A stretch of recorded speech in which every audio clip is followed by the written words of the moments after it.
पंढरीचा राजा पंढरीचा राजा पंढरीचा राजा पंढरीचा राजा।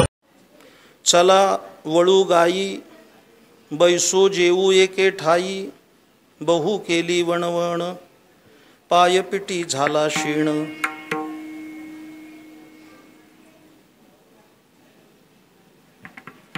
खांदी भार पोटी भूक, काय खेळायाचे सुख, बहु केली वणवण पायपिटी झाला शीण।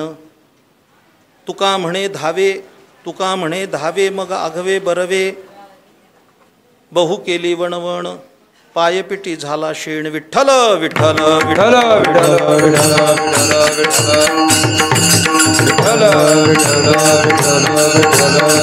बोला पुंडली कवरदा विठ्ठल श्री ज्ञानदेव तुकाराम। विठ्ठल विठ्ठल विठ्ठल विठ्ठल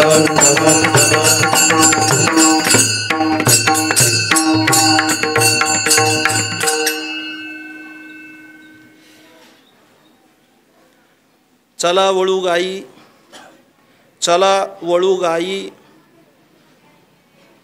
बैसो जेऊ एके ठाई, बहु केली वणवण पायपिटी झाला शीण।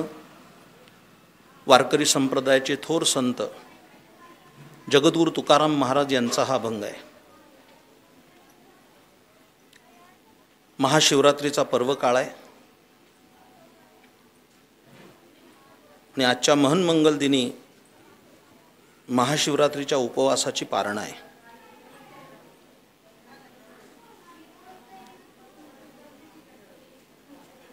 श्रीमंत छत्रपती शहाजी राजांच्या जहागिरीचं हे गाव आहे,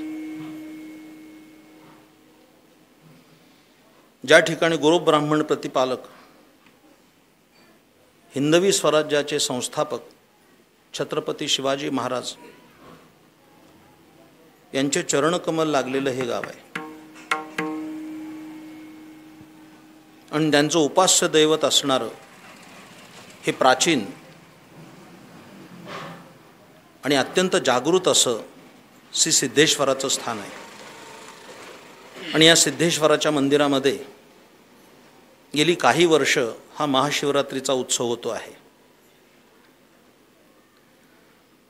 आणि त्या उत्सवाचा आज काल आहे। आणि काल्याकरता जो अभंग निवडला आहे हा अत्यंत प्रासादिक आणि प्रसिद्ध असा आहे।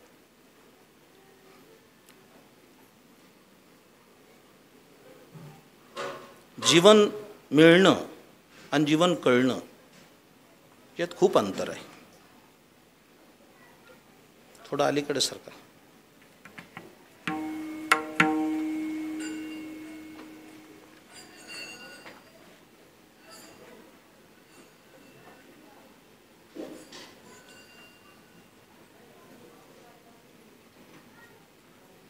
जीवन सर्वांनाच मिळतं, पण लाखातल्या एखाद्या माणसाला ते कळतं।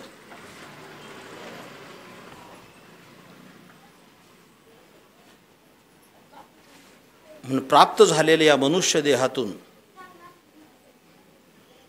जन्ममरणाची परंपरा कशी खंडित करावी याचं चिंतन करणारा हा अभंग आहे। खूप शांततेनं ऐकायचं, आलेल्या माणसांनी बोलायचं नाही, जागीच बसायचं। आपापली लेकरं पण जवळ घेऊन बसा।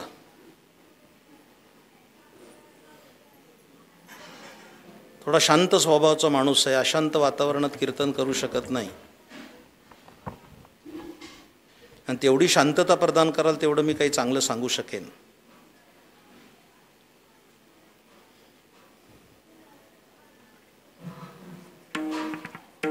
पौर्वात्य आणि पाश्चिमात्य राष्ट्रांचा अभ्यास केला तर संपूर्ण विश्वामध्ये कृष्ण भक्तीचा प्रसार आणि प्रसार झालेला दिसेल आणि तशा उपासना करणारे अनेक पंथ आहेत। हे सगळे प्रतिष्ठित ग्रामस्थ आणि पंचकृषीतून आलेले मान्यवर आहेत, त्यांच्या साक्षीनं काही बोलतोय। महाराष्ट्रातच नाही, केवळ संपूर्ण जगभरामध्ये भक्तिपंथ आहेत। पण भगवान श्रीकृष्णाचं जीवनचरित्र सम्यकपणानं ज्यांना कळालं ते फक्त वारकरी संत आहेत, हे लक्षात ठेवा. याचं कारण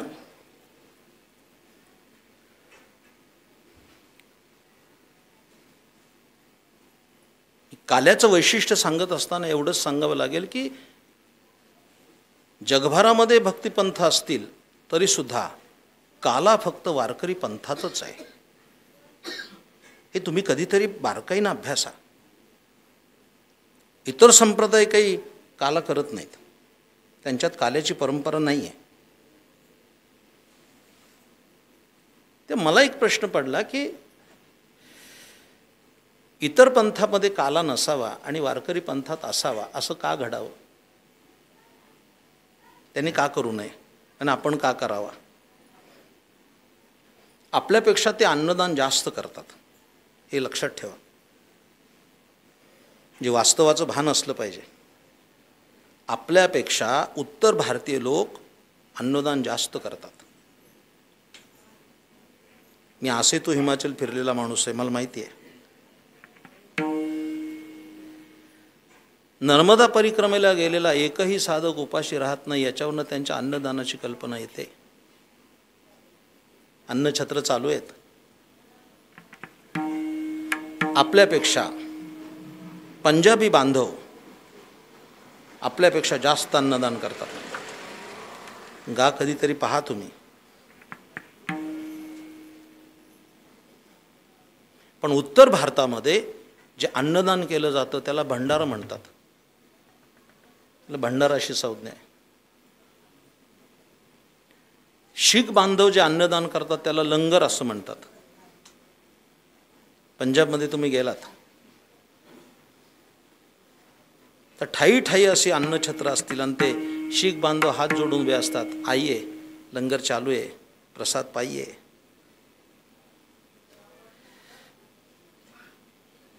माझा प्रश्न काय आहे की तिथं अन्नदान चालतं त्याला भंडारा म्हणतात, पंजाबमध्ये त्याला लंगर म्हणतात, पण वारकरी संप्रदाय जो प्रसाद केला जातो त्याला काला का म्हणतात?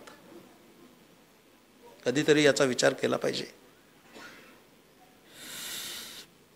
मी एकच सांगतो की काही अभ्यासक मंडळी समोर आहेत माझ्या. भंडारा आणि काला याच्यात मूलभूत फरक कोणता असेल त्याचा विचार करा. भंडारा कुणी पण घालू शकतो, हे लक्षात घ्या. ज्याच्याकडे द्रव्य आहे आणि ज्याची दातृत्व शक्ती जागृत आहे तो लाखो लोकांना अन्नदान करू शकतो. असे करणारे लोक आहेत. लक्षावधी लोकांना लक्षावधी भोजन घालणारे लोक आहेत. लक्ष भोजन घालणारी माणसं आहेत. या बसा बसा अण्णा.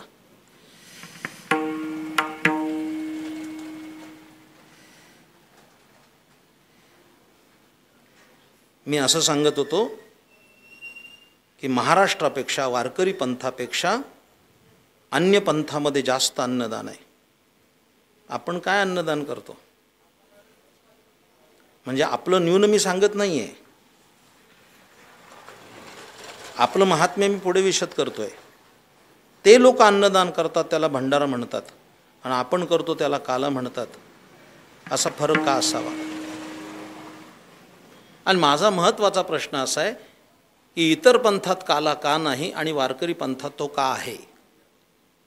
याचं एका ओळीत उत्तर द्यायचं झालं तर भंडारा कुणी पण घालू शकतो. मी आत्ताच बोलून आलो. कुणी घालू शकतो. ज्याच्याकडे पैसा आहे आणि ज्याला दान करण्याची प्रवृत्ती आहे तो भंडारा घालू शकतो. पण काला करण्यासाठी कृष्ण असावा लागतो आणि गोपाळ असावे लागतात. ते फक्त वारकरी पंथातच आहेत आणि म्हणून वारकरी पंथात काला आहे, इतर तर काला नाही, हे लक्षात ठेवा. दुसरा एक मुद्दा विचारात घेतला पाहिजे.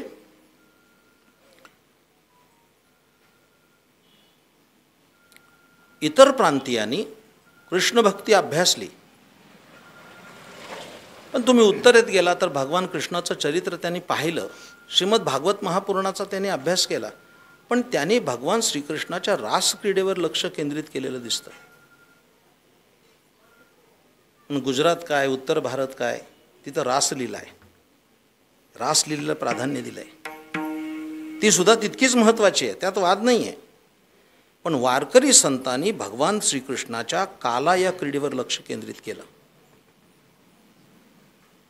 आणि काला झाला. 3 मुद्दे सांगतो, असेच बसा शांत, तर मी काही चांगलं सांगू शकेन. तरी कुणाचा तरी मोबाईल खणणतोच आहे. आपापली फोन बंद करून ठेवा.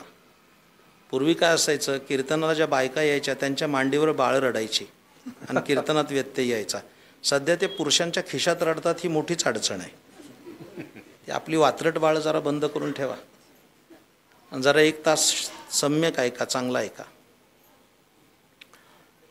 कारण विचाराची शृंखला जर तुटली तर ते नुकसान तुमचं आहे जास्त, माझं नाही. 3 मुद्दे सांगत होतो. भागवत महापुराणाच्या दशम स्कंदात आपण जर गेलात तर त्याच्यामध्ये तुम्हाला दिसेल भगवान श्रीकृष्णाने कालाची क्रीडा केली. पण देवाने जो काला केला तो यमुनेच्या काठावर केला. पण तो इतका दुर्लभ आहे, एक प्रत्येक वाक्य बारकाईने ऐका तरच कळेल. तो इतका दुर्लभ आहे, भगवान श्रीकृष्णाने तो एकदा केला. हे सुद्धा वाक्य बरोबर नाही आहे, ते सुधारून सांगतो. भगवान श्रीकृष्णाने एकदा काला केला हे म्हणणं श्रेयस्कर नाही. अवतारी महापुरुष असताना सुद्धा त्याला एकदाच करता आला, पुन्हा नाही करता आला. भागवत महापुराणात काल्याची लीला एकदाच आहे, पुन्हा नाही. त्यांनी यमुनेच्या काठावर केला आणि ती काल्याची परंपरा वारकरी संतांनी संप्रदायामध्ये प्रधान मानली. मग दुसरा काला झाला तो संत श्रेष्ठ ज्ञानेश्वर महाराज, संत श्रेष्ठ नामदेवराय, संत श्रेष्ठ चोखोबाराय, संत श्रेष्ठ गोरोबा काका, संत श्रेष्ठ सावंतामाळी महाराज, जनाबाई, कबीर, या सगळ्या संतांना घेऊन काला केला आणि तो काला झाला चंद्रभागेच्या वाळवंटात. एकच टाळी झाली चंद्रभागे वाळवंटी, टाळी झाली चंद्रभागे वाळवंटी, एकच टाळी झाली चंद्रभागे वाळवंटी, एकच टाळी झाली चंद्रभागे वाळवंटी. माझा ज्ञान राजा गोपाळासी लाया वाटी, माझा ज्ञान राजा गोपाळासी लाया वाटी, माझा ज्ञान राजा गोपाळासी लाया वाटी, माझा ज्ञान राजा गोपाळासी लाया वाटी.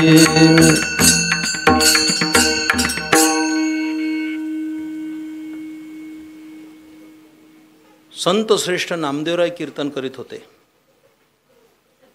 ज्ञानेश्वर महाराज काला वाटायचं काम करत होते. हे नुसतं ऐकू नका, त्या घटनेवर लक्ष केंद्रित करून त्याचा विचार करा की नामदेवराय कीर्तन करतायत, प्रत्यक्ष पांडुरंग त्या कीर्तनात नाचतोय आणि ज्ञानेश्वर महाराज स्वतःच्या हातानं काला वाटतायत. तो काला किती सर्वांग सुंदर असेल, त्याला ज्ञानेश्वर महाराजांचा हात लागला असेल.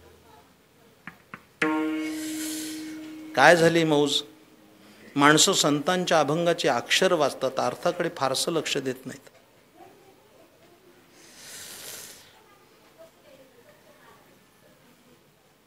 मला एका माणसाने येऊन प्रश्न विचारला,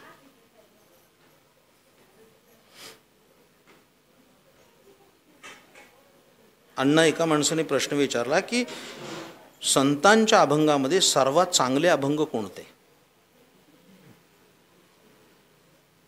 ही माणसं काय विचारते प्रश्न हे सांगता येत नाही.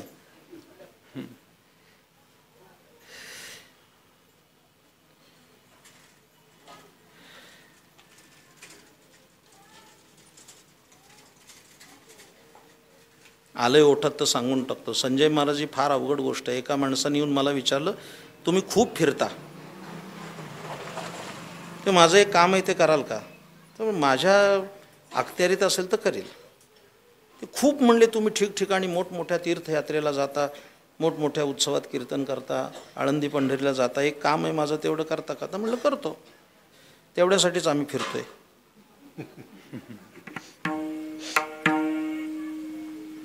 म्हणलं मला कुठे मिळाली तर मराठी ज्ञानेश्वरी आणा.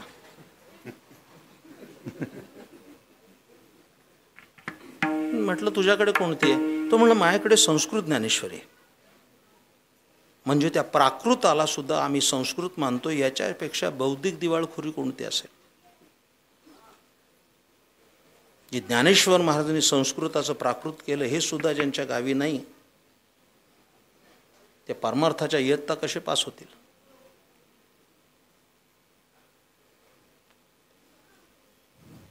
त्या मी सांगत होतो आपल्याला, एकाने प्रश्न विचारला मला. इकडे लक्ष द्या. खूप शांततेनं कीर्तन ऐकलं पाहिजे. कानानं कीर्तन ऐकलं तर काय नवल आहे, तो तर त्याचा धर्म आहे. डोळ्यानंही कीर्तन ऐकता आलं पाहिजे. म्हणजे काय? याचा अर्थ काय? याचा अर्थ असा आहे की कीर्तन ऐकताना पापणी सुद्धा नाही पडली पाहिजे,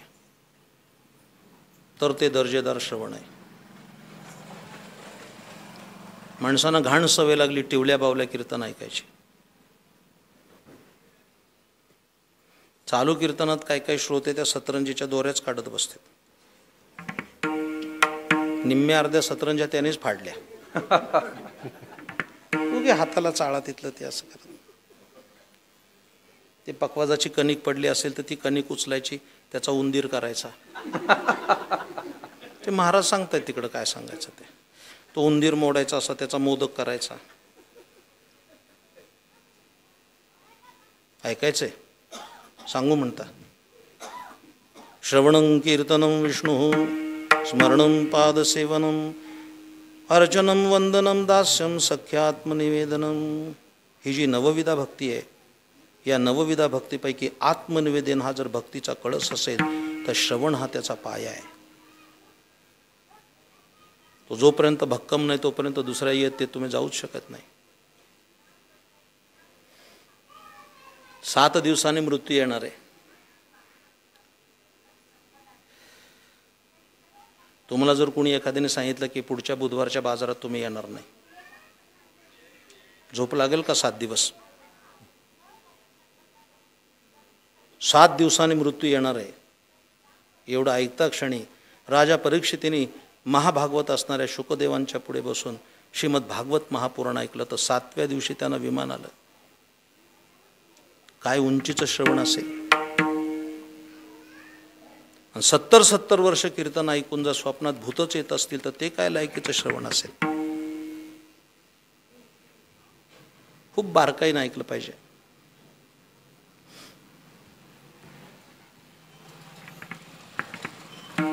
भगवान कृष्णाने केला तो यमुनेच्या काठी केला. ज्ञानेश्वर महाराज, नामदेव आदी संतांनी केला तो चंद्रभागेच्या काठी केला.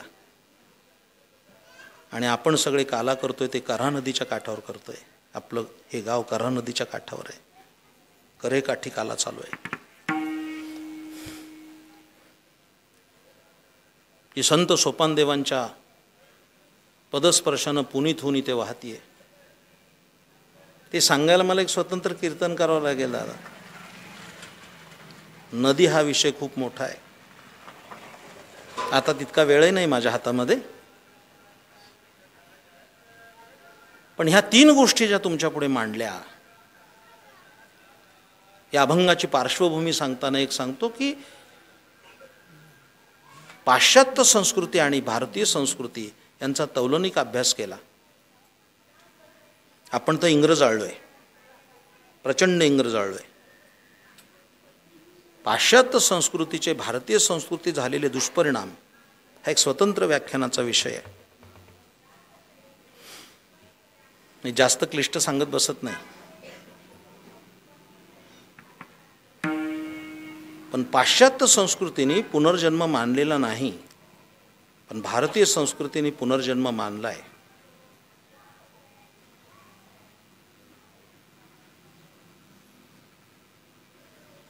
आचार्यांनी त्यांनाच संसार म्हटलंय. भगवत पूज्यपाद श्रीमद भगवत आद्य शंकराचार्य त्यांनी म्हटलंय तसं. पुनरपि जननम पुनरपि मरणम पुनरपि जननी जठरे शयनम य संसारे खलु दुस्तारे. पुन्हा पुन्हा जन्माला येणं आणि पुन्हा पुन्हा मरणं, ही जन्ममरणाची परंपरा सुरूच आहे. असं वाटतं का तुमचा हा पहिला जन्म आहे? इकडे लक्ष द्या. मागे कोणत्या तरी आम्ही जन्मात असूच, माहीत नाही कुठे असू. उगीच सांगतो, ऐकून तर ठेवा.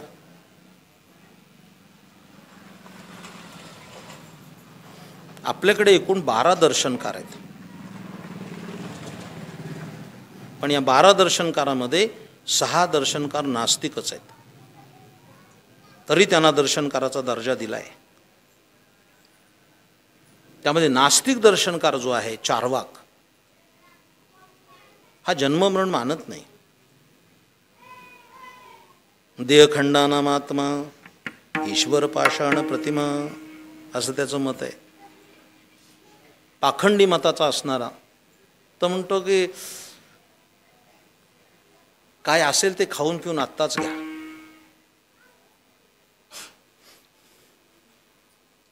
आणि दुर्दैवाने आता सद्यकालीन समाजामध्ये चार्वाक संस्कृती बोकाळत चालली. खाओ पिओ ऐश करो.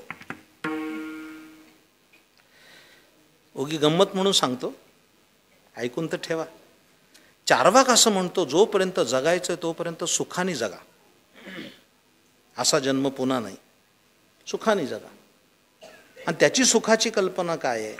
तो म्हणतो जोपर्यंत आयुष्य आहे तोपर्यंत तूप खाऊन जगा, तूप खाऊन, डालडा नाही, देशी गाईचं शुद्ध लोणकडी तूप ते खाऊन जगा. लोक म्हणले, अरे बाबा ते आता 4,000 रुपये किलो आहे, ते आम्ही कसं खाणार? ते चार्वाकाने सांगितलं, मूर्खात, कर्ज काढा तूप खा. जे कर्ज काढायला सांगणारा चार्वाकच आहे. कर्ज काढा पण तूप खा. ते ती माणसं म्हणले की कर्जही काढू तूपही खाऊ, पण काढलेलं कर्ज फेडायचं कधी? ते म्हणले, गाढवानं तुम्हाला कोणी फेडायला सांगितलंय? मरेपर्यंत कर्ज काढा, आणि तुम्हाला एकदा जाळून आले की सावकार कशाला स्मशानात येणार आहे मागायला. यावत जीवेत सुखम जीवेत ऋणं कृत्वा घृतं पिवेत भस्मीभूतस्य देहस्य पुनरागमनम कुतः. तो पुनरागमन मानत नाही. आपल्या संस्कृतीने ते मानलंय. इकडे लक्ष द्या.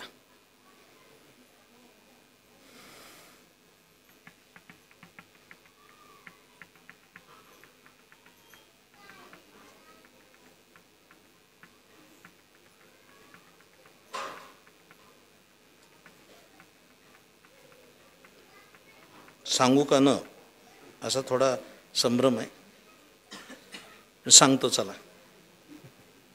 ऐकण्यासारखं आहे.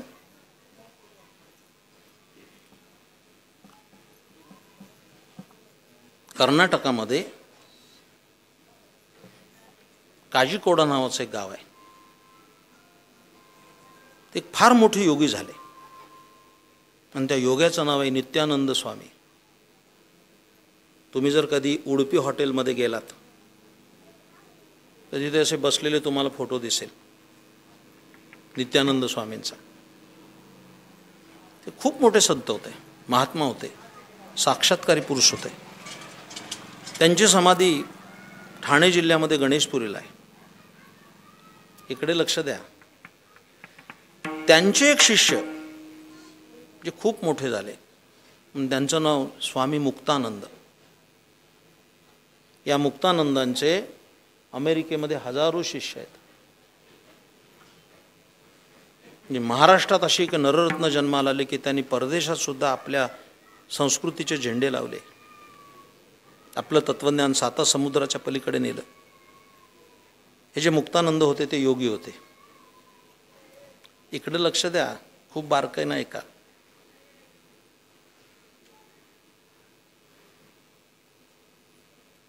ते जेव्हा ध्यानाला बसायचे आणि त्यांची समाधी लागली की त्या समाधी अवस्थेमध्ये ते असं रेंकायचे मध्ये मध्ये,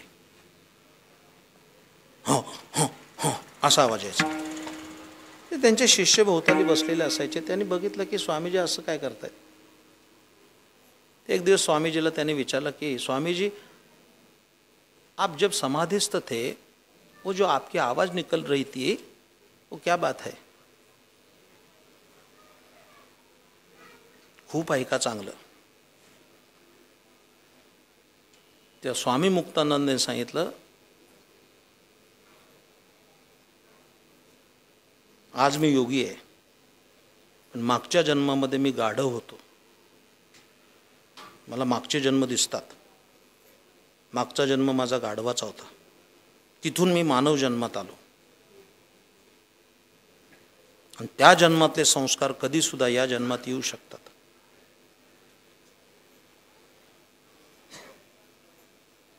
म्हणजे पुनर्जन्म आहे. एक मौज म्हणून सांगतो, त्या महापुरुषांनी कबूल तरी केलं की मागच्या जन्मात मी गाढव होतो. आपण या जन्मातला गाढवपणा कबूल करत नाही, त्याला काय करणार आहे तुम्ही? हे कबूल केलं की मागच्या जन्मात मला जन्म गाढवाचा होता. जाऊ दे, तुम्हाला समजेल असं सांगतो. आपल्याकडे काय पद्धत आहे, एखादं लेकरू रडायला लागलं का नाही, बारकं बाळ, शेजारच्या आयाबाई येतात आणि सांगतात, आजा पोटाला आलाय बरं का, असं म्हणतात का नाही? दमी म्हणतात का नाही असं, आजा पोटाला आलाय. आणि त्याला परफेक्ट नाव सांगू का, त्याला नावकरी म्हणतात. काय गुरुजी, हा नावकरी आलाय. आणि मग पुन्हा 4 बाया जमवतात आणि त्या आजोबाचं नाव ठेवतात. आणि मग ते कर्मधर्म संयोग म्हणा की ते लेकरू रडायचं थांबतं. बघा, आहे की नाही? पण हे अण्णा मला पटलेलं नाही, बिलकुल नाही. जे आजोबा पोटाला आलं हे मला कधीच पटलं नाही बुद्धिप्रामाण्याने. पण मला असं वाटतं की ज्या घरातून म्हातारा कंटाळून गेलाय तो त्याच घरात परत कशाला येईल? एक सामान्य ज्ञान आहे का नाही? त्याला काही धीरू अंबानीचं घर दिसत नाही.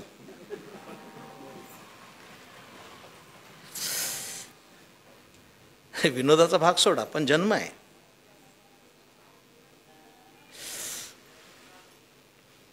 देश वेश नोहे माझा सहज फिरत आलो. माझा सहज फिरत आलो. देश वेश नोहे माझा सहज फिरत आलो. देश वेश नोहे माझा सहज फिरत आलो.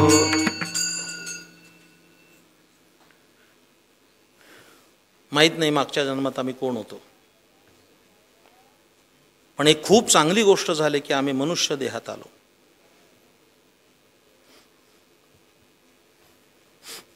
अत्यंत नजीक आलो या अभंगाच्या. मी एक तसूभर सुद्धा इकडे तिकडे सरकलेलो नाही. जे रेल्वेने प्रवास करतात का नाही त्यांना माहिती आहे. माहिती म्हणजे तेवढं बघितलं असेल तर माहिती आहे, ढोबळ मनानं नाही कळत.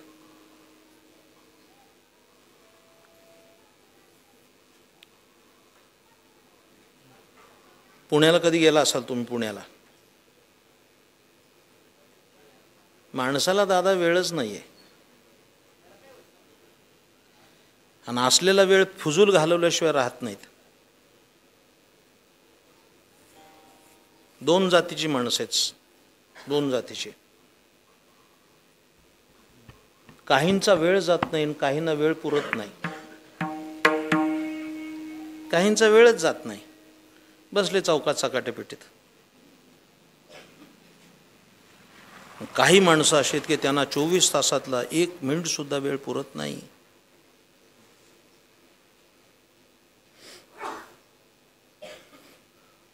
पुणे स्टेशनला किती वेळा गेलो असो आपण, कोण बघतंय बारकाईनं? आता खुलासा करतो मी तुम्हाला. म्हणजे मुंबईपासून ते हैदराबादपर्यंत सगळी स्टेशनं जरी पाहिली किंवा मुंबईपासून तिकडे अहमदाबादपर्यंत कुठे रेल्वे जाईल तिथपर्यंत प्रत्येक स्टेशनवर त्याची पाटी असते. असते का नाही? ती पाटी कधीतरी वाचली पाहिजे. एक ठराविक स्टेशनवर ती पाटी असते. त्या पाटीवर त्या स्टेशनच्या पुढं जंक्शन लिहिलेलं असतं. आठवतंय का आता काही? पुणे जंक्शन. पुणे स्टेशनला पाटी आहे, पुणे जंक्शन. यवत जंक्शन नाही, यवतला लिहिलंय तसं? यवत जंक्शन आहे? नाही, ओनली यवत. दौंडला गेला की तुम्हाला दिसेल दौंड जंक्शन, आहे की नाही? तरी कोणी विचार केला नाही की ह्याला असं का म्हटलं आणि याला असं का म्हटलंय? आहे कोणाच्या डोक्यात की पुण्याला जंक्शन का म्हटलंय, दौंडला जंक्शन का म्हटलंय? हे एकदम ढोबळमानानं सांगतोय. हडपसरला नुसतं हडपसर का लिहिलंय, पाटसला नुसतं पाटस का लिहिलंय, पाटस जंक्शन का नाही? याचा खुलासा करतो तुम्हाला कळण्यासाठी. सर्वसामान्य स्टेशन असतात, तिथून गाडी जाते त्याला जंक्शन म्हणत नाही. ज्या स्टेशनवरनं गाड्या सुटतात त्या स्टेशनला जंक्शन म्हणण्याची पद्धत आहे. एवढासा खुलासा झाला तरी पुष्कळ कीर्तन कळलं. त्या स्टेशनला जंक्शन का म्हणतात? पुणे जंक्शन, दौंड जंक्शन, तिथून गाड्या सुटतात. मला काय हे दृष्टांत काढून फिजूल वेळ वाया घालवायचा नाही आहे. अर्थ असा आहे की बाकीचे माकड, कुत्रा, हत्ती, घोडा, उंट, बेडूक ही सारी सामान्य स्टेशन आहे आणि मनुष्यदेह हे जंक्शन स्टेशन आहे, एवढं कळलं पाहिजे. हे स्टेशन जंक्शन आहे. बाकीची पाटस हडपसर जंक्शन स्टेशन आहे. या जंक्शन स्टेशनवरून गाड्या सुटतात, मुंबईला जाते, सोलापूरला जाते. नीट आहे का? मनात आणलं तर या जंक्शन स्टेशनवरनं, मनात आणलं तर जंक्शन स्टेशनवरनं ही गाडी अलंकापूरला जाईल आणि पाय घसरला तर लंकापूरला जाईल. उन्नत अवस्थेत गेला तर या स्टेशनवरनं गाडी क्षीरसागरात जाईल आणि पाय घसरला तर नवसागरात जाईल.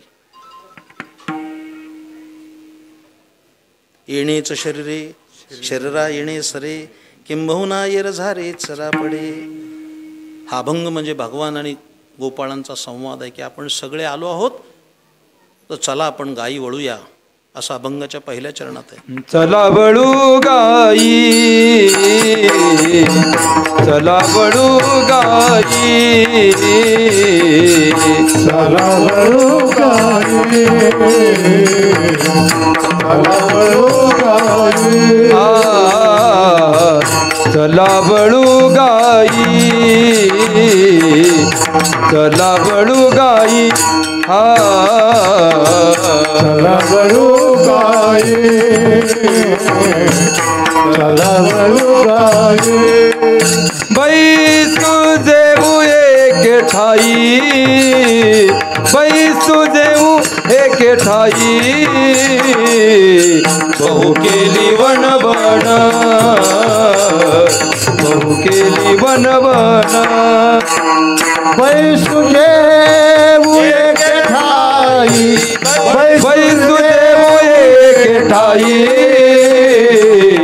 बहु केली वनवन, बहु केली वनवन.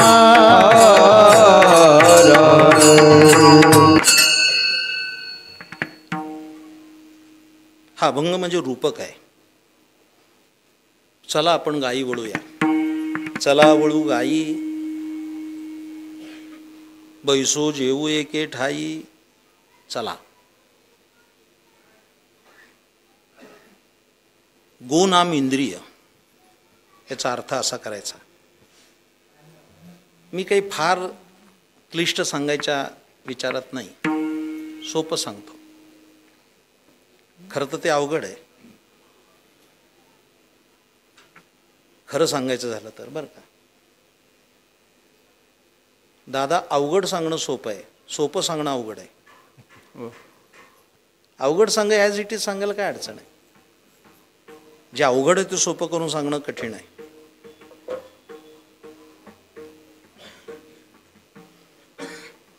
परमार्थ, परमार्थ म्हणजे नेमकं काय, असा कोणी जर प्रश्न विचारला, परमार्थ म्हणजे नेमकं काय? रोज देवळात जाणं परमार्थ आहे. 2 मैलावरनं दिसणारा गंध लावणं म्हणजे परमार्थ आहे. देवाला उदबत्त्या ओवाळणं म्हणजे परमार्थ आहे. महिन्यातले 25 दिवस उपवास करणं म्हणजे परमार्थ आहे. परमार्थ म्हणजे नेमकं काय? मी परवाच आळंदीमध्ये एका उत्सवात कीर्तनात सांगितलंय. परमार्थाची विशुद्ध व्याख्या ऐकायची झाली तर एवढीच करता येईल की बहिर्मुख झालेल्या इंद्रियांना अंतर्मुख करणं याचं नाव परमार्थ आहे. जी बहिर्मुख आहेत.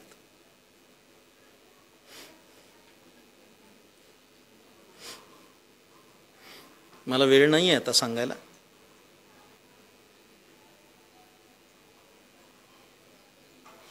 पण सांगतो, असा काही नियम नाही की सगळा अभंग संपलाच पाहिजे, असा कोणताही निर्बंध नाही माझ्यावर. आता चांगले बसल्याने खूप चांगलं ऐकताय तुम्ही, असंच ऐकलं पाहिजे. स्वैर इंद्रिय आहेत खूप.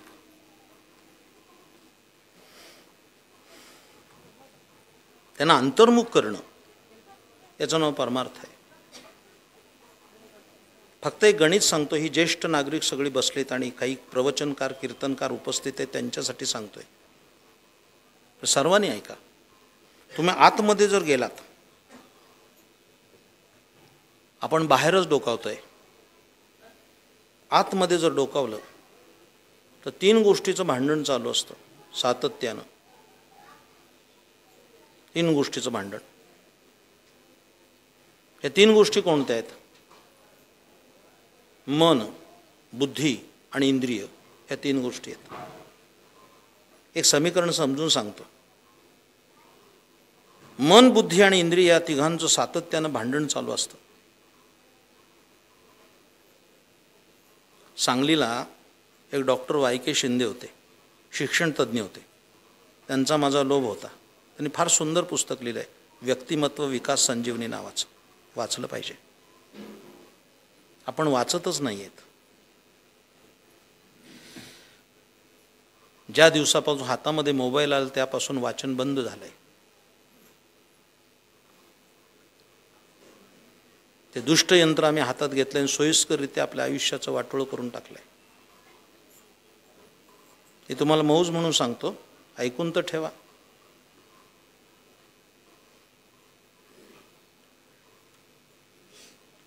आता सर्व माहिती तेवढ्या 3x4च्या खोक्यामध्ये समाविष्ट आहे. तुम्ही गुगल जर गेला तर तुम्हाला जगातली माहिती मिळू शकते एका सेकंदात. पण कानं उघडी ठेवू नाही का मी काय सांगतोय ते, जे की गरजेचं आहे.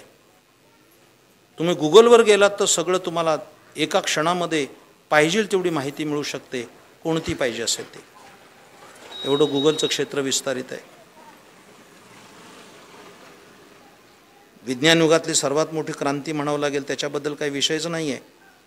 पण एक कायम लक्षात ठेवलं पाहिजे की गुगल तुम्हाला माहिती देईल, पण ज्ञान पाहिजे असेल तर ग्रंथच उघडावे लागतील. गुगल ज्ञान देत नाही, ते माहिती देतं. माहिती आणि ज्ञान अशी गफलत होता कामा नये. माहितीला ज्ञान म्हणत असाल तर तुमचं गणित चुकतंय. किंवा मन, बुद्धी आणि इंद्रिय हे 3 गोष्टी ज्या आहेत, हे भांडण चालू असतं.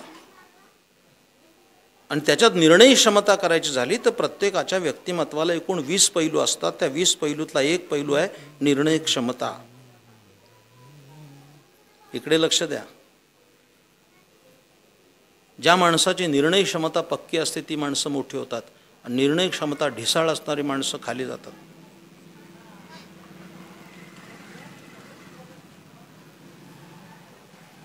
पण निर्णय करत असताना या तिघांचं जेव्हा मतदान होतं तेव्हा काय होतं ते सांगतो.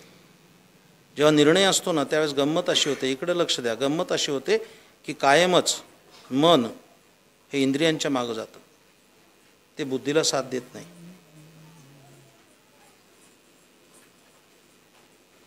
मनाचा स्वभाव इंद्रियाचे ओढी, मनाचा स्वभाव इंद्रियाचे गुणी, मनाचा स्वभाव इंद्रियाचे ओढी, मनाचा स्वभाव इंद्रियाचे गुणी, पतनाची जोडी वरी हाव वरी हाव पतनाची जोडी वरी हाव वरी हाव पतनाची जोडी वरी हाव वरी हाव पतनाची जोडी वरी हाव वरी हाव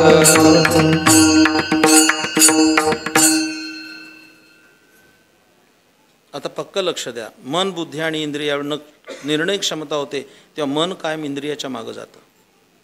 ते बुद्धीला साथ देत नाही. बुद्धी मायनॉरिटीत जाते.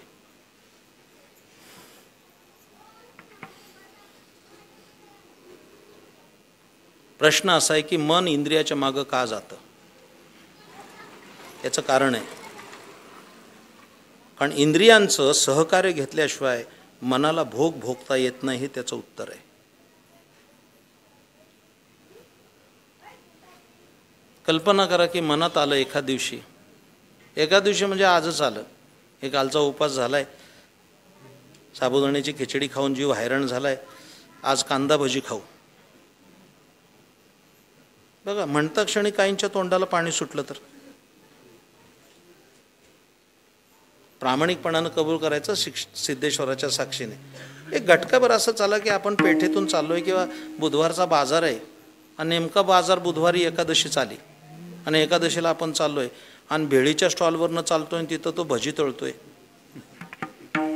मी विचारायच्या तुमच्या चालीवरनं मला कळलंय काय झालंय ते. मन धावतं का नाही तिकडं. खात नाही हा आपला सभ्यपणा आहे.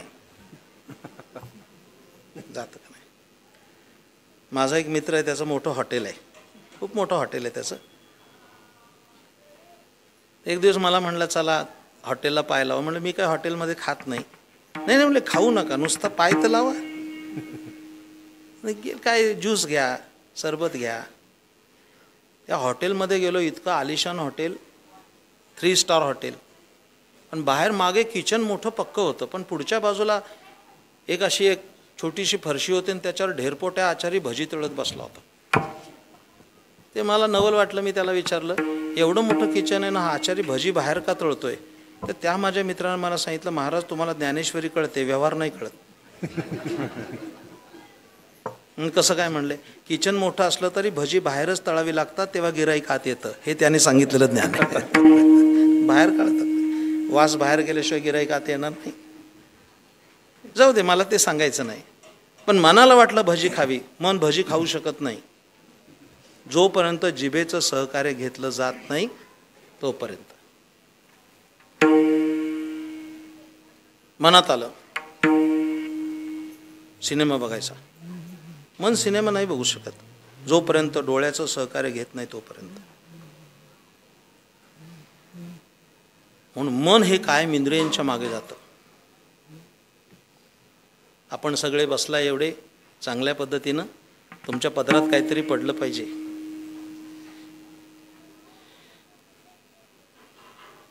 एवढं घेऊन जा जाताना.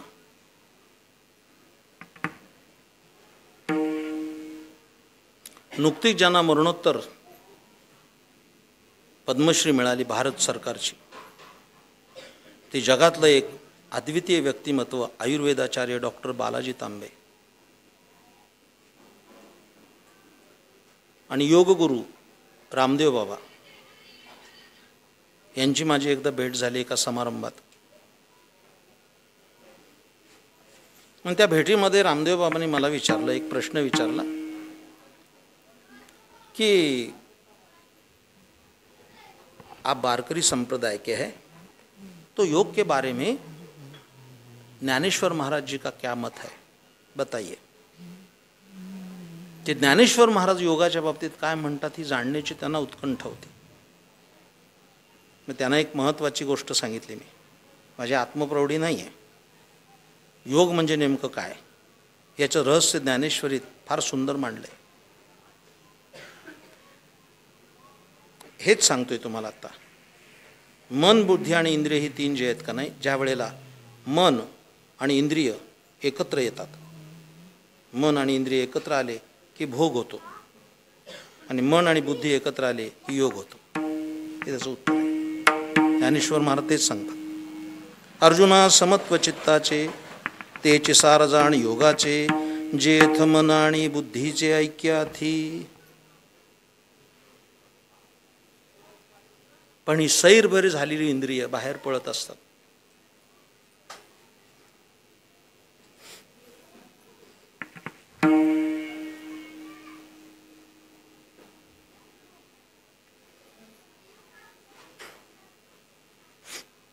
जेव्हा मी परदेशात गेलो होतो तर तिथल्या एका माणसाने प्रश्न विचारला.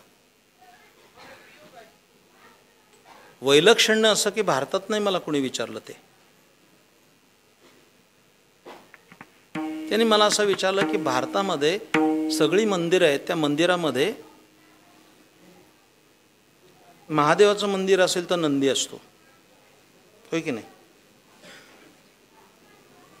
देवीचं असेल तर वाघ असतो, रामाचं असेल तर मारुती आहे, असंच असतं ना. पण एक गोष्ट कॉमन आहे की महादेवाचं मंदिर असो, खंडोबाचं असो, नाही तर म्हसोबाचं असो, कासव कायम असतो प्रत्येक मंदिरात. येत आहे ना? ते का असतं त्याची शंका.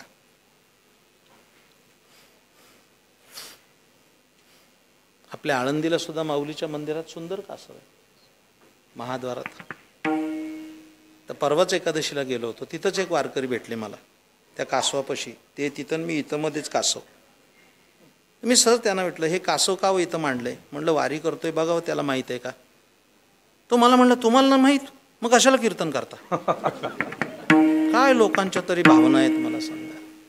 म्हटलं मला माहीत आहे, तुला माहीत असेल तर सांग, म्हणजे मी कीर्तनात सांगतो. तो म्हणला, हे कासव भाविकांना सांगता हळूहळू दर्शन घ्या, असला जावई शोध सांगितला त्याने मला.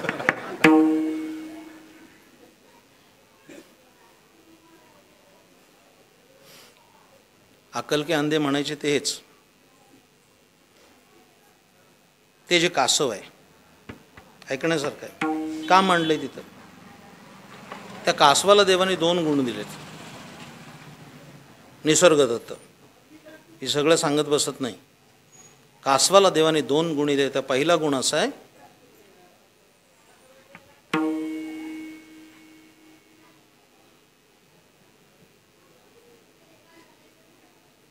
इकडे लक्ष द्या.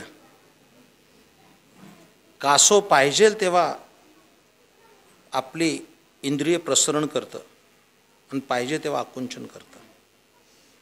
होतं का नाही असं? का कुर्मजिया परी वाईला अवेव पसरी, ना तरी इच्छावश्यावरी आपुली आपण. पाहिजे तेव्हा ते प्रसरण करतं आणि पाहिजे तेव्हा आकुंचन करतं. याचा अर्थ असा आहे की कासवाची इंद्रिय त्याच्या ताब्यात आहेत. मग तिथं का मांडलंय ते मांडण्याचं कारण असं आहे की त्याला नमस्कार करताना, देवाच्या दर्शनाच्या अगोदर कासवाला पाया पडत असताना देवाला प्रार्थना करायची, या कासवासारखी इंद्रिय आमच्या ताब्यात येऊ दे, तरच देवाचं दर्शन होईल, अन्यथा नाही. जोपर्यंत तुमची इंद्रिय बहिर्मुख आहेत. आणि कासवाला दुसरं वरदान दिलं ते या करता, कासव काही सस्तन प्राणी नाही, कासवाला स्तन नाही. आणि तिला जेव्हा पिलं होतं तेव्हा ती पिलं समोर ठेवते आणि त्या पिलांकडे अशी बघत बसते. तिच्या बघण्यानं पिलं मोठी होतात. हे खूप निसर्गात खूप आश्चर्य आहेत. आपण बघत नाही हे मोठं आश्चर्य आहे.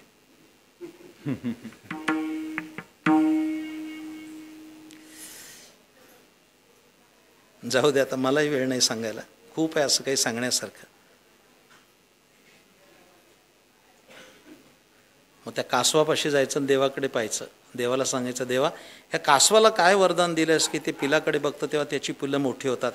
आम्ही तुझ्याकडे एवढंच मागणं मागतो, या कासवाच्या दृष्टीनं आमच्याकडे बघ, म्हणजे आम्ही सुद्धा मोठे होऊ. असं ते कासव संदेश देत असतं. हे कायम लक्षात ठेवा, फार मोठी गोष्ट आहे. इंद्रिय सांगतं कशी ते प्रसरण करायचं. आपल्या ताब्यात इंद्रिय पाहिजेत.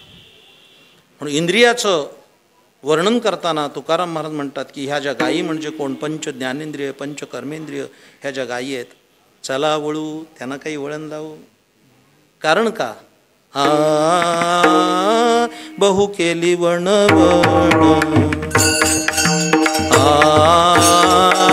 बहु केली वणवण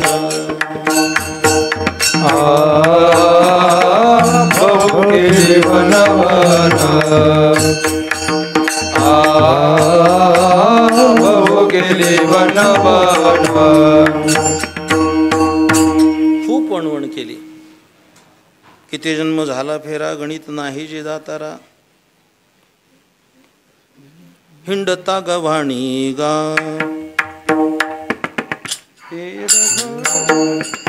हिंडता गव्हाणी गा शिणलो येर झारी हिंडता गव्हाणी गा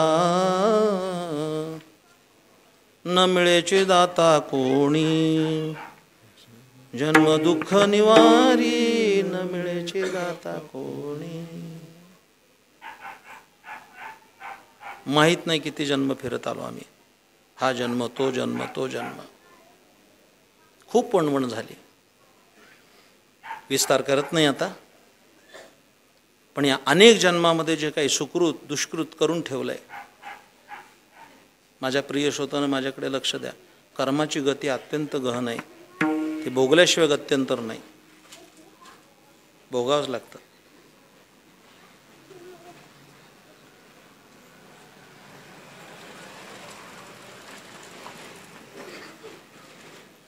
केले कर्म झाले तेची भोगाले उपजले मेले ऐसे किती उपजले मेले. केले कर्म झाले तेचे भोगाले उपजले मेले ऐसे किती उपजले मेले. चांगली कर्म असतील वाईट कर्म असतील यांचं जे संचित झालंय त्याची शिदोरी खांद्यावर असताना खेळण्यात काय मजा आहे. खांदीबार पोटी भूक काय खेळायाचे सुख. पण माणसं खेळतच असतात संसाराचा खेळ. उगी गंमत म्हणून तुम्हाला दृष्टांत सांगतो. एक म्हातारा मरणासन्न होता. हे थोड्या वेळानं जाईल.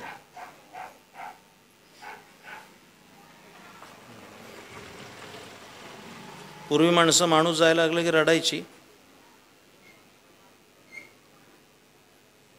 वाईट वाटायचं. म्हणजे तेव्हा रडण्याची घाई असायची. इकडे लक्ष द्या.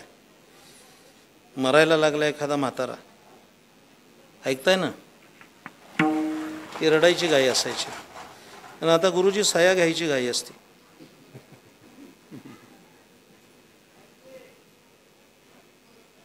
तो म्हातारा असा पडला होता. ते 4 मुलं शेजारी होती.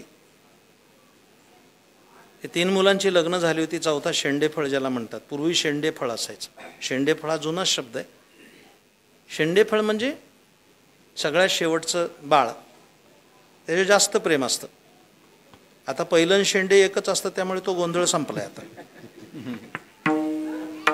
ते शेंडेफळ त्याला सांगितलं त्याने, हे बघ ह्या आता तिघांनी लग्न केलंय पण तू लग्न करण्याचा गाढवपणा करू नको. संसार वाईट आहे असं त्या म्हाताऱ्याने सांगितलं. कोणाला? त्या चौथ्या मुलाला बारक्या. ते होतं 18-20 वर्षाचं. त्याने दादाचे पाय धरले. दादा फार चांगला उपदेश केला. फार चांगला उपदेश केला. हा मी असाचा असा माझ्या मुलांना सांगितलं. ते काय कळतंय का मी काय बोलतोय? म्हणजे तो खेळणारच आहे. उशिरा ज्ञानोदय म्हणतात तो असा आहे. बहु केली वणवण पायपिटी झाला शेण. आता परमार्थाची कास धरून आम्ही आमच्या इंद्रियरूपी गायी राखल्या पाहिजेत तरच आमचा परमार्थ यशस्वी होईल. आजच्या कीर्तनाचा विषय इतकाच आहे की बहिर्मुख झालेली इंद्रिय अंतर्मुख करणं याचं नाव काय. आम्हाला ती करता आली पाहिजेत. तुकाराम महाराज वर्णन करतात, चला वळू गाई जीव बैसो एके ठाई बहु केली वणवण पायपिटी झाला शीण विठोबार खुमाई विठोबार खुमाई जय जय विठोबार खुमाई विठोबार खुमाई विठोबार खुमाई विठोबार खुमाई जय जय विठोबार खुमाई विठोबार खुमाई जय जय विठोबार खुमाई विठोबार खुमाई जय जय विठोबार खुमाई विठोबार खुमाई जय विठोबार खुमाई विठोबार खुमाई विठोबार खुमाई विठोबार खुमाई जय जय विठोबार खुमाई विठोबार खुमाई जय जय ठोबार खुमाई विठोबार खुमाई जय जय ठोबार खुमाई विठोबार खुमाई जय जय ठोबार खुमाई विठोबार खुमाई ठोबार खुमाई विठोबार खुमाई ठोबार खुमाई विठोबार खुमाई ठोबार खुमाई विठोबार खुमाई विठोबार खुमाई बोला पुंडलिक वरदा हरी विठ्ठल श्री ज्ञानदेव तुकाराम विठोबार खुमाई विठोबार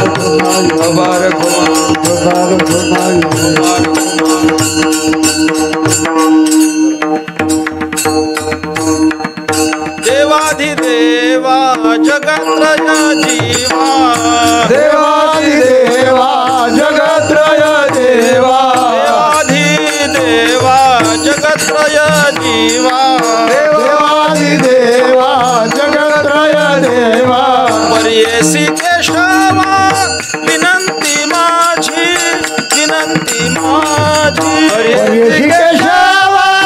विनंती माझी विनंती माझी वाणी तुझे वर्णी गुण नाम माझी वाणी तुझे वर्णी गुण नाम माझी वाणी तुझे वर्णी गुण नाम माझी वाणी तुझे वर्णी गुण नाम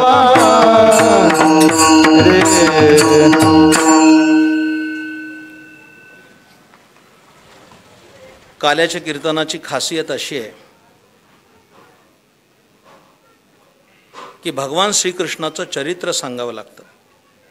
इकडे लक्ष द्या. पण भगवान श्रीकृष्णाचं चरित्र सांगणं इतकं अवघड आहे, ते वाटतं तितकं सोपं नाही. एक फार सुभाषित सुंदर आहे, त्याचा अर्थ सांगतो फक्त, बारकाई नाही का. हिमालय एवढं काजळ, हिमालयाच्या उंचीचं काजळ सप्तसागरामध्ये मिसळून त्याची शाई केली, पृथ्वीचा कागद केला, मेरू पर्वताची लेखणी केली आणि स्वतः सरस्वती जरी लिहायला बसली तरी कृष्ण चरित्र लिहून पूर्ण होणार नाही, इतकं ते अगम्य आहे.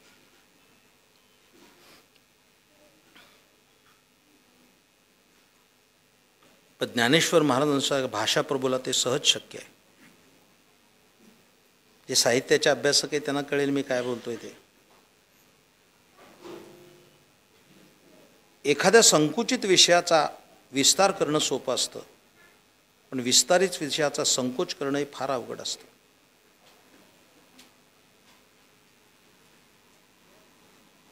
ज्ञानेश्वर महाराजांनी ते एका ओवीत संपवलं.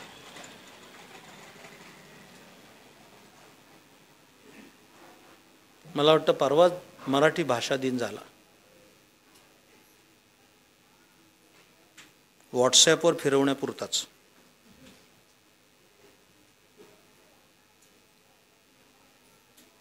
फक्त आम्ही डे साजरे करण्यामध्ये धन्यता मानतोय, ही बौद्धिक हानी कधी थांबणार आहे. त्यातही काही बुद्धीचा वापर नाही, मागून आलेलं पुढे ढकलायचं फक्त.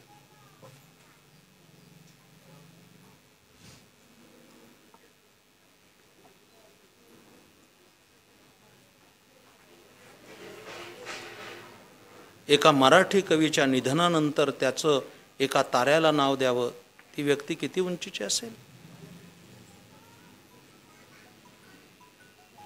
आहे का काही आत्मभान नावाचा विषय.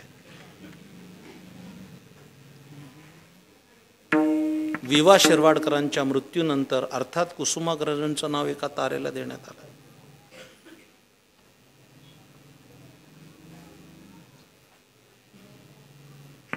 दुर्दैवाने आज मराठी पांगडी झाली दिवसेंदिवस. एवढी भाषेची अतिक्रमणं मराठीवर आहेत,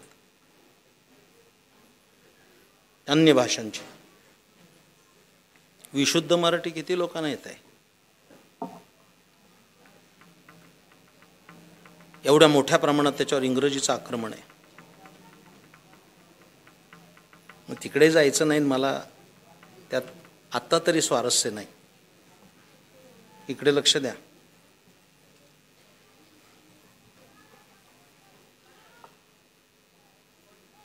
फक्त एकच सांगतो तुम्हाला आनंद देणारं वाक्य की ज्ञानेश्वर महाराजांना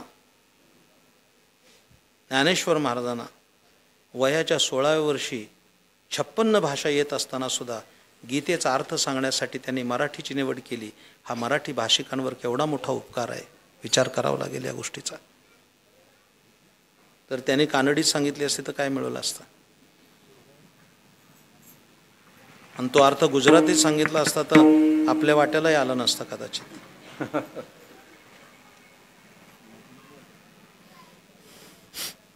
ज्ञानेश्वर महाराजांनी एका ओळीत ते चरित्र संपवलं. देवकीने उदरी वाहिला, यशोदे सायासे पाळीला, शेखी उपेगा गेला पांडवासी. संपलं कृष्णचरित्र. कारण बिंबतरी बचके एवढे, परिप्रकाशासी त्रैलोक्य थोकडे, शब्दाची व्याप्ती तेणे पाडे अनुभवावी. ज्ञानेश्वर महाराजांचे शब्द आहेत ते. महाराजा दुपारचा सूर्य माध्याने आला की बिंब बचके एवढं असतं, म्हणजे मुठी एवढं. बचके म्हणजे मुठी एवढं ते सूर्यबिंब असतं. पण ते सूर्यबिंब सगळ्या त्रैलोक्याला प्रकाश देतं. तसा ज्ञानेश्वर महाराजांचा एक एक शब्द त्रैलोक्याला प्रकाश देणार आहे. ही त्या भाषेची उंची आहे.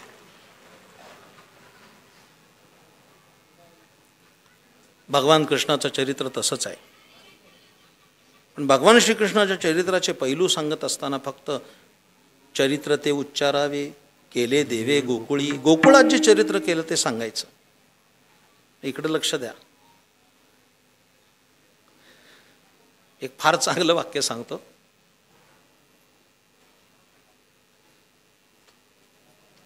देवतागणांचा विचार केला तर भगवान कृष्णाला जेवढी लोकप्रियता मिळाली एवढी लोकप्रियता कोणत्या दुसऱ्या देवाला नाही मिळाली.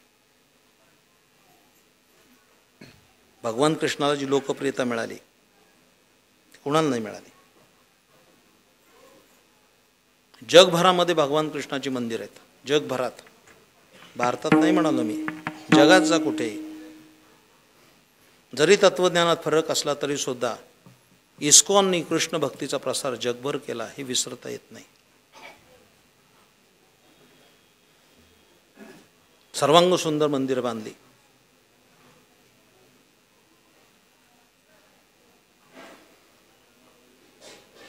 पण तरी लोकप्रियता खूप आहे. या सगळ्या महिलांना सांगतो बसलेल्या, म्हणजे माझ्या बाजूने साक्ष देतील त्या. एखादं लेकरू असेल,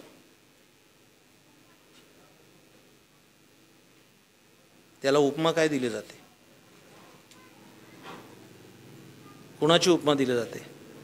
काय माझा बाळकृष्ण आहे की नाही? जरी ते पोर डांबरी मेनकापडे असलं तरी, डांबरगत काळा असलं तरी, काय माझा कृष्ण आहे. त्याचे डोळे पाटस कराड असतील तरी, काय माझा कृष्ण आहे. एक बाई तर लगबगीनं असं काल्याचं कीर्तन संपल्यावर दादा माझ्याकडे आली, म्हणली माझा नातू ना साक्षात कृष्ण आहे. मी आता दर्शनाला गेलं पाहिजे. का आजी कशावरनं तो कृष्ण आहे? मग दिवसभर माती खात असतो. काय लक्षणं तरी सांगितली तिने. त्याने एकदाच खाल्ली. मला तिकडे जायचं नाही, उपमा द्यायची झाली तर कृष्णाचीच दिली जाते. एक तरी बाई म्हणते का काय माझं लेकरू दिसतंय नरसिंहासारखं? नरसिंहासारखी उपमा आहे? बाळकृष्णाचीच. पण जेवढी लोकप्रियता आहे तितकीच वादग्रस्तता सुद्धा आहे. ती दुसरी बाजू आहे. मी ती सांगत बसत नाही आता. पण भगवान अवतीर्ण झाले ते कारागृहामध्ये. सगळंच वादग्रस्त आहे हो. जन्मतुरुंगात. हे तर तुम्ही नाकारू शकाल. जन्म कुठं आहे? जेलमध्ये झाला का नाही? गोकुळाष्टमीला ऐकतो का नाही आपण विठ्ठल मंदिरात? जन्म कुठं? तुरुंगात. ना असा अर्थ नाही करायचा जे तुरुंगात जन्माला येतात ते कृष्ण होतात. सगळंच मुसळ केरात जाईल. त्याचा जन्म तुरुंगात झाला. प्रागट्य मात्र गोकुळात आहे. नंदाच्या वाड्यामध्ये प्रागट्य झालं. मला हे असं आता अवघ्या काही मिनिटात सांगणं सोपं नाही. पण भगवान श्रीकृष्णाला वसुदेव घेऊन आले. नंदराजाला मुलगी झाली होती. एक सामाजिक भान ठेवून सांगतो, हे फार मोठं आहे आप्पा सांगण्यासारखं. वसुदेवाला मुलगा झाला होता आणि नंदाला मुलगी झाली होती. पण भगवान कृष्णाला तिथं ठेवलं आणि नंदानं मुलीला घेऊन आला. फिरविली दोन्ही कन्या आणि चक्रपाणी. म्हणजे मुलगा ठेवला, मुलगी घेऊन आला. हे पुराणात कथा असू देत भागवतामध्ये, पण सांप्रत काळात त्याचा अर्थ आपण समाजाला सांगितलाच पाहिजे की हजारो वर्षापूर्वी मुलगा ठेवून मुलगी स्वीकारणारा वसुदेव हा समाज क्रांतिकारक म्हटला पाहिजे. मुलीचा स्वीकार केला. भयानक समस्या आहे समाजापुढे आता. महाराष्ट्रामध्ये दर हजारी फक्त 800 मुली आहेत. 200 मुलांना संन्यासच घ्यावा लागणार आहे.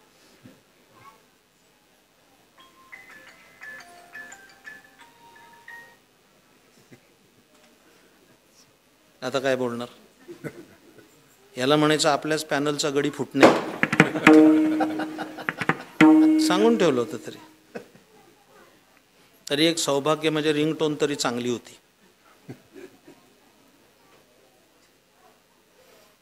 देवाचं प्रागट्य झालं. इकडे लक्ष द्या. काय आनंद झाला. नंदानी लोकांना दानं दिली. पूर्वी दान देण्याची पद्धत होती. गोपिकांना आनंद झाला. गुढ्या उभारल्या, तोरणं बांधली. गुढिया तोरणे करती कथा गाती गाणे. घरोघरी झाला लक्ष्मीचा वास. घरोघरी झाला लक्ष्मीचा वास. घरोघरी झाला लक्ष्मीचा वास. घरोघरी झाला लक्ष्मीचा वास.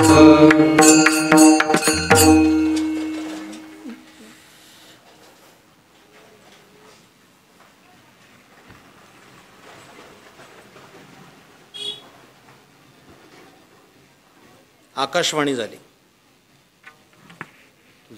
आणि आकाशवाणीनं सांगितलं कंसाला, कंसा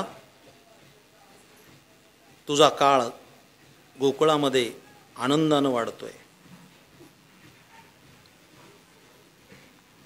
तुम्हाला नाही पटणार कदाचित.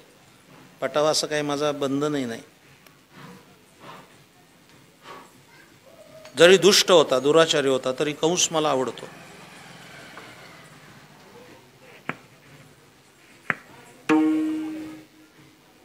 कारण त्याला जळीस्थळी काष्टी पाशाने पाण्यात अन्नात कृष्ण दिसत होता. हे भागवतच बोलते.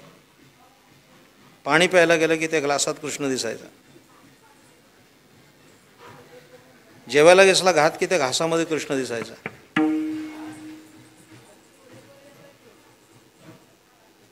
झोपताना घराची तुळई बघितली की तुळईमध्ये कृष्ण दिसायचा. काय अवस्था आहे. आयुष्यभर पंढरीच्या वाऱ्या केल्या तरी अजून स्वप्नात नाही आलं तर काय बाकीचं जळीस्थळी काष्टी पाषाणी. त्याच्यापेक्षा कंस पुढं आहे का नाही. सर्वत्र भगवान दिसत होता. आणि पैजेचा विडा मांडला. जो कोणी कृष्णाला मारून येईल, जो कोणी कृष्णाला मारून येईल त्याला इंदापूर तालुका बक्षीस दिला जाईल. आपली बारामती द्यायची नाही. प्राण गेला तरी नाही. जाऊ दे, काय व्हायचं ते इंदापूरचं होईल. का कुणाला माहिती. पहिली एक बाई सुटली. तेव्हापासून पद्धत आहे ladies first and then gents. इंग्रजी एक म्हण आहे आप्पा, ladies first and then gents. पहिल्यांदा क्रमांक त्याचा आहे. लग्नात सुद्धा बघा, ते अनाउन्सर सांगतात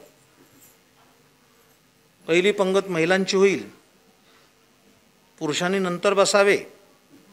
मला काही त्यातलं कोडं कळलं नाही. मी एक दिवस त्याला जाऊन विचारलं की असं का बाबा, पुरुषांवर अन्याय का, पहिल्यांदा बायकाला जेवायला बसवायचं. महाराज गैरसमज करू नका म्हणले, आमची अडचण आहे.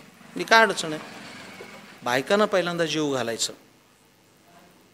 का. पण नाही म्हणले, त्याचं रहस्य असं आहे, आमटी जर कमी पडली तर बादलीभर पाणी ओतता येतं, पुरुषांना कळत नाही, बायकांना कळतं. आधी जेवायला घालायचं त्यांना, नंतर 2 बादल्या ओतल्या तरी ते वरपतच असतात म्हटले. पण दुसऱ्या पंक्तीला बायका जेवल्या तर त्या म्हणतात आमटी फुळूक होती बरं का. त्यांना पहिला ladies first and then gents. ते पुतनेपासूनच सुरू झालं. नामा म्हणे आली नंदाची या घरा, स्वरूप सुंदरा देवांगना. सुंदर आली पूतना, पण पूतना राक्षसीचा वध केला भगवान कृष्णाने. त्याची भागवतात कथा फार रम्य आहे. महाबळ नावाचा दैत्य मारला, शक्टासुराचा वध केला. भगवान आता रांगू लागले. आता मी धावतं सांगतो, कारण पुढेही बहुत करणे आहे. कालची शिवरात्र खवळलेली आहे, सगळ्यांना माझ्या सकट उपवास सोडायचा आहे. परब्रह्म निष्कामतो हा, परब्रह्म निष्कामतो हा.